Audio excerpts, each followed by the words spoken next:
Well, thank you, Danielle. I appreciate the introduction and the opportunity to be part of this discussion today.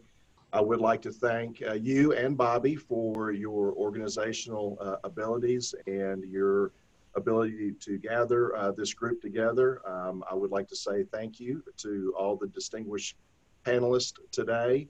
I pulled nuggets from each one of your presentations, and I do appreciate being part of this call today. If Mayor Harris does not have the opportunity to join us before the conclusion, I would like to just say on his behalf that I know he and his staff are thankful for putting this work group together and this workshop together.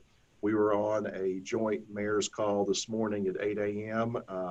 All the county mayors are part of that. I know his work right now is a little bit more robust as he tries to maneuver the entire county. Generally, when I speak with groups that are outside my particular city, I start with a simple message, and I'll do so today, even though we're in a sense of new normalcy and we are all collectively trying to contain the virus and to work within the parameters of good public health safety. But I always start with telling people, you can be a resident of a region and a citizen of a city. And those two things can work in harmony and they can work together. Obviously, I'm the mayor of the city of Germantown, a population of roughly 40,000 people that's part of an MSA of over 1 million people. I work in Memphis 8 to 10 hours a day and probably spend more of my waking moment in the city of Memphis than I do in my own hometown. But with that said, again, being a resident of a region and a citizen of a city can work hand in hand. And at no time in our history is this more important than right now. What we have witnessed recently is, again, great collaboration and great cooperation among all the mayors in this region. And when you think about that, Shelby County, as large as it is made up of a rural dynamic, a suburban dynamic, and an urban dynamic. And all those things have different needs and different priorities. But when you're combating a virus, that virus knows no governmental boundary. One of my major gateways into my city is Poplar and Kirby, and I guarantee the virus doesn't stop at that stoplight. It keeps moving on as people move through that intersection. So there has never been a more important time to work together collaboratively as a region. And we're doing that now. There's some tough decisions that are in front of us as mayors. We want to use data. And part of the panelists today, that they have given us a lot of data points, a lot of metrics, and a lot of great advice.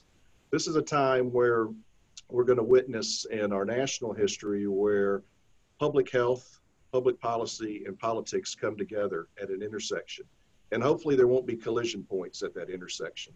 Hopefully there'll be the ability at that intersection for people to make great decisions that are based on scientific, medical data, and then taking into consideration of what those long-term ramifications may be. So as we adjust and balance priorities in our region, that's what's ahead of us.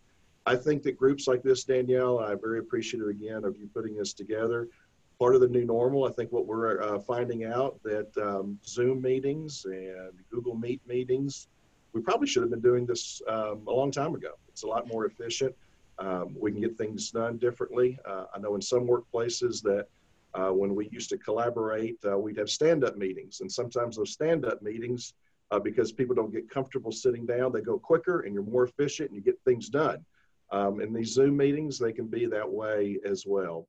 So in closing, I would just like to hopefully inspire the community to continue to work together to blur those lines that separate us and come together in a sense of taking care of our neighbors. Because at this point in time, there's never been more of a reason to take care of those people that are at risk and those people that are at the most subject to, that can critically get the virus. So those things need to be done right now. They need to be done across all levels. So with that, I'll conclude. And again, thank you, Danielle, for the opportunity. And thank you, panelists, for being part of this discussion.